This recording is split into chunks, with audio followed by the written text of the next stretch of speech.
राज्य सरकारनं राज्यातील शेतकऱ्यांना थकीत पीक कर्ज माफ केल्याचं जाहीर केलं।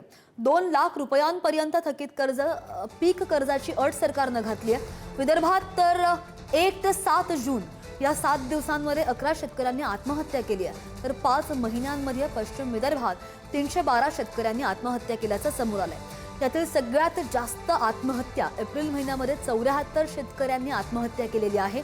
निव्वळ कर्ज माफी देऊन चालणार नाही, तर शेतमालाला योग्य हमीभाव द्या अशी मागणी शेतकऱ्यांची असते।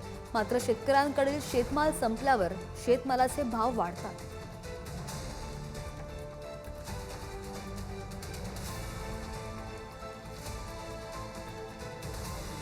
7 दिवसात 11 शेतकऱ्यांनी आपलं जीवन संपवलेलं आहे।